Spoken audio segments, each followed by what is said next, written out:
There's still a fair amount of duplication here. I can actually see all of that, including the wait for loading to finish as well. So why don't we put all of this in a separate function too? So I'm going to make a function, and this one I'm actually going to call it render.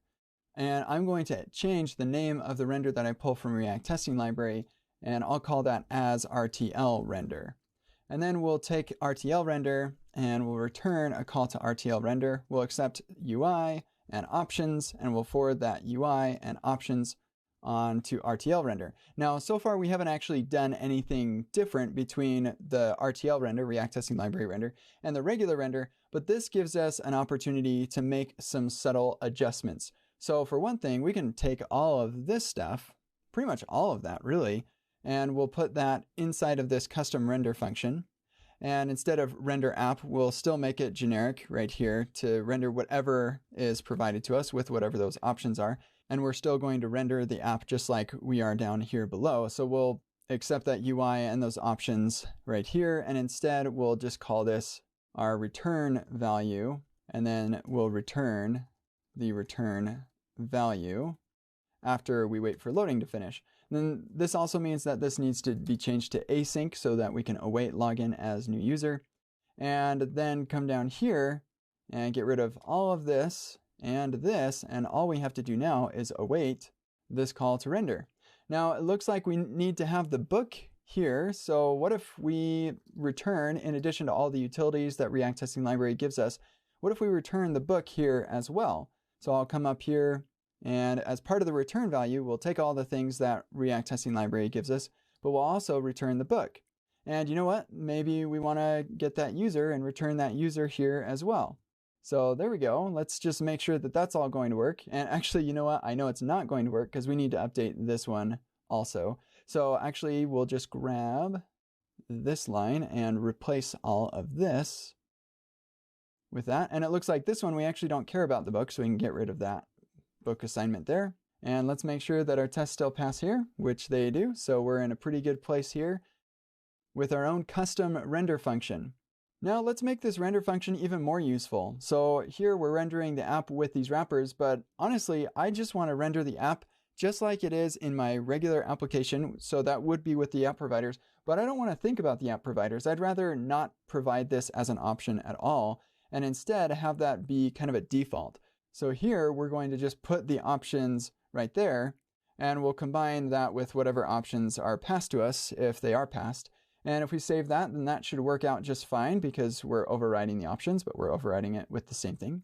But in our case, we don't really need to put that there anyway. So we've simplified this even further, and we say you don't have to worry about the app providers, we'll provide those for you.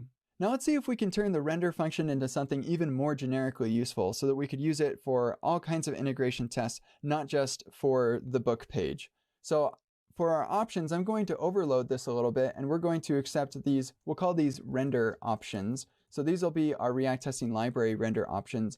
And then we'll need to default this as an object so that we can do this destructuring. And I'm going to take a route, and we'll allow that route to be defined. And actually, we should default that route to /list because that's the default route of our application. And if we want this to be generically useful for other parts of our application, then creating a book is probably not where we're going to want to do that. So I'm going to cut this out and put it back where it was before and pass the route as an option here. And now we'll no longer need to accept that book that we get back. So that works out just fine. And then we can come down here, we'll paste that here and take that route. So we've kind of taken a little bit of a step backward in favor of making this render more generically useful for all of our integration tests. So let's get rid of this book on the return value here. We'll save that and make sure that everything is still working, which it is because the route is being specified as being passed exactly as it was before. Now it's just being passed as an argument rather than being created right here. And one last thing that I want to change about the API for this is what if we have a situation where we want to create a new user or not have a user at all? Then let's take a user option right here, and we can say if the user's defined, so type of user is undefined, then we'll await login as user. Otherwise, we'll accept whatever they've provided to us. Now, normally I would do a default right here, but you can't do await login as user. That's not allowed, so we're going to have to stick with this for now. And this will allow people to say, hey, I want to render my app, but I don't want to have a user logged in. So this would be like testing the login screen or something like that. So now we've got something that's generically useful, not just for this page, but also for any integration tests that we want to write for any page. And you know, that looks like a funny name for the return value. What we're going to do instead is we'll assign the return value to everything that we get back from RTL render, and we'll also provide the user right here, and then here we can just return the return value. Before it was really the utilities that React Testing Library give back to us. So we'll do that combination of user and RTL render right here. So let's review what we did. All that we did is make this render function, and this render function simulates the render from React Testing Library, except it is async, because in here we can create a user for you automatically, and we wait for loading to finish automatically for you. So you can proceed from your tests right after calling render right here. So you don't have to worry about waiting for loading to finish at all. We also navigate to a specific route. You can provide a route, or we navigate to the default route, and then we allow you to specify your own user if you want to, or we'll automatically log in as a user. And then we can return that user to you so you can use its ID or anything else that you need for the test that you're going to be writing.